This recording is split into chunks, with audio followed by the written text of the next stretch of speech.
So we're 2 years into the latest generations of Xbox releases, and like me, more and more people are hopping onto the consoles. And while there's definitely some good competition between Sony's PlayStation and Microsoft's Xbox, there's also competition between the Xbox Series S and the Series X. Now, for myself, I have a bit of a soft spot for the Xbox Series S, so I'll start by saying this is an opinion piece. As a PC gamer, the Series S reintroduced me to the console world after a 10-year console hiatus. I've since been able to get myself a Series X, and I'm lucky for that. But even with both consoles, I find myself playing them almost equally. So today I want to approach, is there a reason to pay more for the Series X? I'll talk availability, specs, gaming, and more.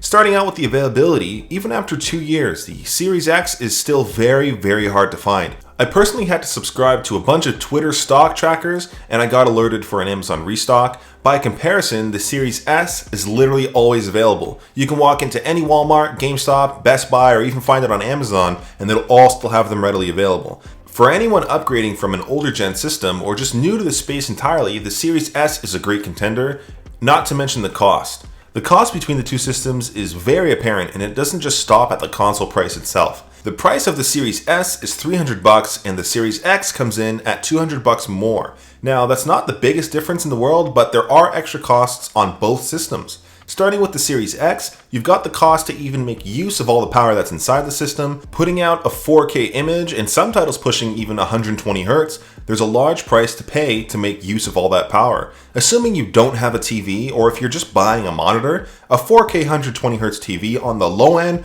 will still run you $650 to $700, maybe less if you're lucky, and even still, a 4K monitor with high refresh will run close to the same.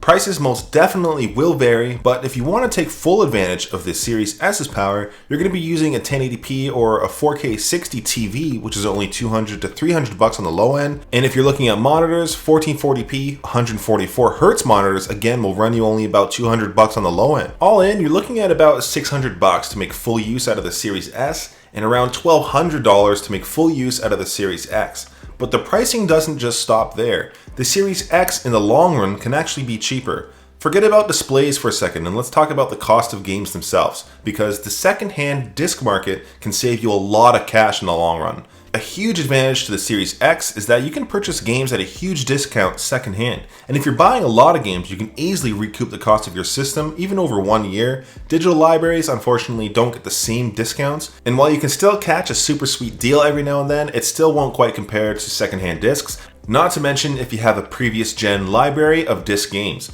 And lastly, you've got to pay for an increase in storage if you are using the Series S and you run out of space. The Series S only comes with 512 gigs of storage, which really isn't a lot by today's standard for installed games. The Series X, however, does come with double the storage out of box. You could spend $200 for the proprietary expansion card, but off the bat, that already brings you up to the price of the Series X from the Series S, again with double the storage. For myself, I can't quite bring myself to buy the expansion card because A, I'm one of the lucky ones who already has a Series X, of course, and B, that's all that card is good for. Proprietary tech is great, but I need multi-purpose items. For my Series S, I just use this external SSD from Fixero that I found on Amazon. It's only $100 and I've used it for MacBook backups, storage, and of course my Xbox Series S. I do transfer my games super quick between my SSD and system. This game took under 30 seconds to transfer my system, which for me is more than enough.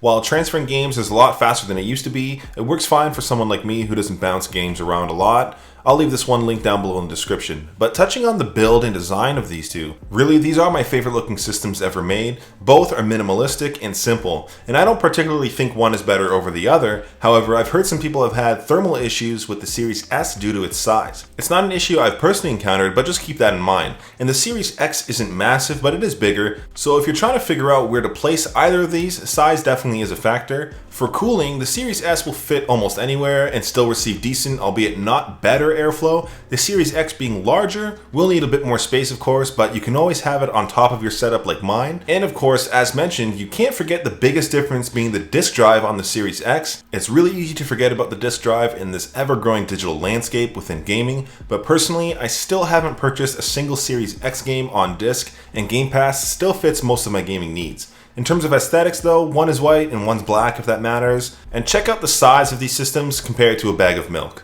Now, for the biggest difference between the two, image and game quality. The Series X, of course, will put out 4K while gaming, and the Series S will top out at 1440p.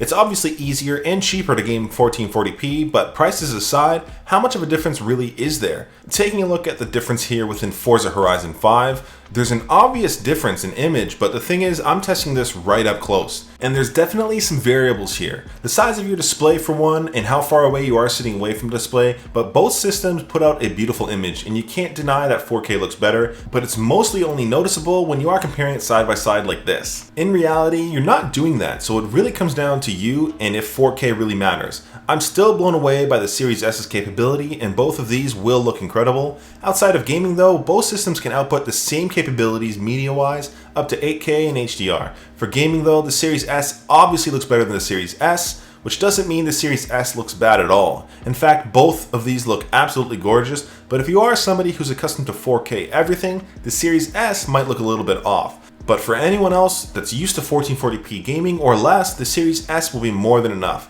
Let's not forget though that the Series X is definitely going to be the future-proof device. While developers deliver the new releases, they primarily have the Series X in mind. Time will only tell how the Series S will hold up, or if graphical features will be limited on releases down the road. So which one should you get? Well, that definitely depends. If by chance you're a PS5 owner and you want to get the best of both worlds when it comes to Game Pass or exclusives, I can easily recommend the Series S. I personally can't help but vote for the Series S. In my personal opinion, there's just so much to love here. It's available, the games look incredible, and the cost of entry is so much less. For most people though, the Series X might be the winner. A huge thing is having double the storage, and a disk drive can easily recoup the cost of the system in the long run, if only Microsoft can catch up with inventory and availability. But let's sum this up overall. If you're trying to decide between one of the two, I can't stress it enough, just get what you can actually obtain and start gaming, because you really won't be disappointed. The Series S will obviously be more obtainable to the majority of gamers, and Game Pass alone is a reason to snag the Series S. Game Pass has been a disruptor to the gaming space with its raw value and really shapes the future for gamers. It's easy to get swept up into the chase of a higher resolution and higher FPS, but just remember what gaming means to you. Don't talk yourself out of a good time, and just have a good time. We all love higher gaming fidelity, but just get gaming, you won't be disappointed. But let me know down below in the comments, where do you stand? The Xbox Series S or the Xbox Series X?